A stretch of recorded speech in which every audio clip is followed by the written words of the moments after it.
네, 이 보건복지부가 외국계 영리병원의 설립을 처음으로 승인했습니다. 2017년까지 제주 서귀포에 들어서게 되는데요.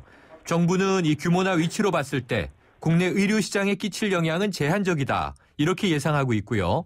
오히려 보건의료 투자 활성화와 일자리 창출을 기대하고 있습니다.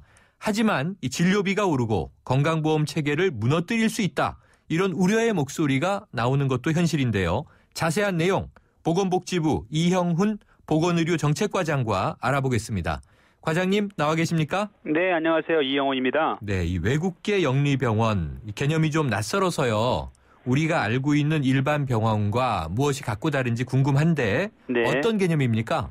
네, 외국 의료기관이라고 하는데요. 제주도와 경제자유구역에서 설치되는 네. 외국 의료기관을 얘기합니다. 네. 이 외국 의료기관은 외국인이 투자한 법인이 이제 설립하게 되고요. 네. 내국인의 진료는 할 수 있으나 건강보험은 적용되지 않습니다. 네.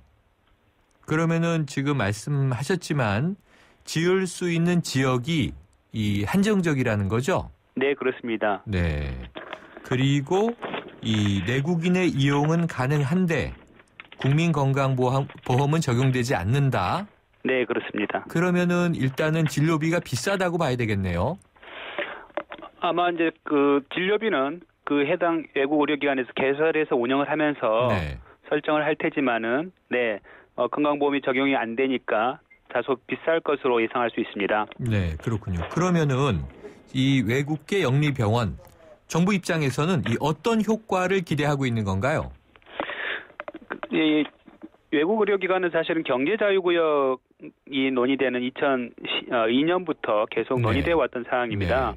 네. 경제자유구역에 외국인의 투자를 유치하고 외국 투자기업에서 종사하는 근로자나 이런 분들의 이제 정주 여건을 개선하는 사항에서 시작을 했는데요. 네. 지금 이제 내국인은 말씀드린 것처럼 이용할 수는 있지만은 건강보험은 적용되지 않는 것으로 지금 그런 의료기관이 되는 거고요. 네. 경제자유국이나 이런 제주도에 이제 이런 외국 의료기관이 개설됨으로써 물론 이제 이번 제주도의 개설 사업 승인을 받은 의료기관은 규모가 작습니다. 네. 작지만 이제 이런 의료기관이 개설됨으로써 보건의료 분야에서 투자가 활성화되는 효과와 또 제주도 지역경제 차원에서는 일자리가 다소나마 만들어지는 그런 효과를 볼 수 있을 것으로 기대하고 있습니다. 네, 그렇군요.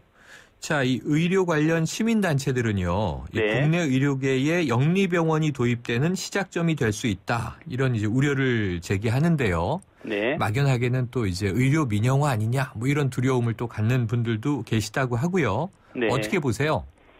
그래서 아까 말씀드린 것처럼 이 외국 의료기관의 논의는 2002년에 외국인 투자 유치 차원에서 또 외국인 투자 지역의 외국인 전용 의료기관으로 논의가 시작되었습니다. 네. 지금은 이제 경제자유구역이나 제주도 등 특정한 지역에서만 법이 정하는 요건에 충족하는 경우에 의료기관을 개설할 수 있고 말씀드린 것처럼 건강보험은 적용되지 않기 때문에 네.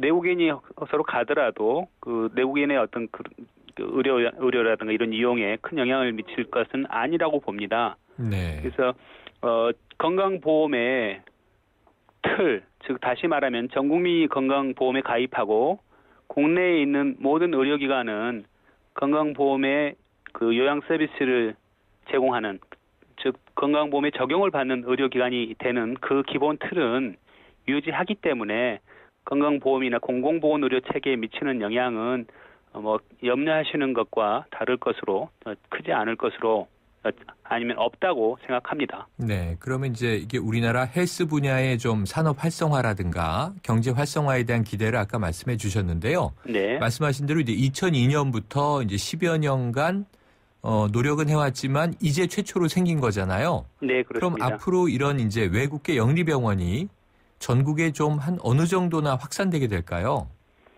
글쎄 지금 현재 그렇게 신청을 준비한다거나 그런 준비를 하는 분이 하는 사업자가 있다고 듣지는 않았습니다. 네. 이번 녹지병원이 이제 제주도에서 제주 헬스케어 타운의 일부로서 이제 개설 준비를 하고 네. 2017년경에 이제 운영이 될 걸로 예상하는데요. 네.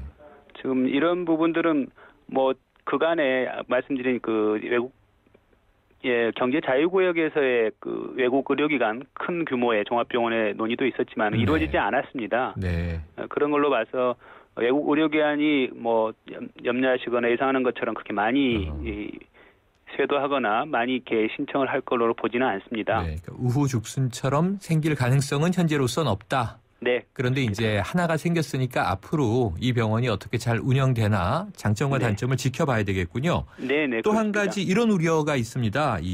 결국 지분 50% 이상이 외국계여야 하잖아요. 네. 그런데 또 이 한국 내 병원에 우회 투자 가능성도 있다. 이런 부분은 어떻게 대처가 가능한가요?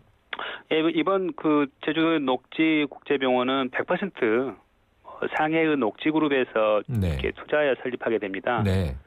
지금 이 외국인의 국내 투자는 코트라에 그 외국인 직접 투자로 신고를 해야 됩니다. 그래서 네. 투자 지분이 이렇게 나타나게 되고요. 네. 또 이런 관련 그 증빙 자료나 회계 정보 등을 통해서 네. 투자자를 파악하고 이 내국인이나 국내 자본의 우회 투자는 사전적 사후적으로 점검해서 이런 우회 투자가 이루어지지 않도록 확인하는 것은 계속 해나갈 사안입니다. 네. 그러니까 지분 투자 구조가 투명하게 밝혀져 있고 네. 그것을 사전 사후에 차단하거나 포착해낼 네. 수 있는 방법은 있다. 이런 네, 말씀이시죠? 그렇습니다. 네, 네. 안전하다는 말씀으로 이해하겠습니다. 네, 그렇습니다. 네, 오늘 말씀 감사합니다. 네, 감사합니다. 지금까지 보건복지부 이형훈 보건의료 정책과장이었습니다.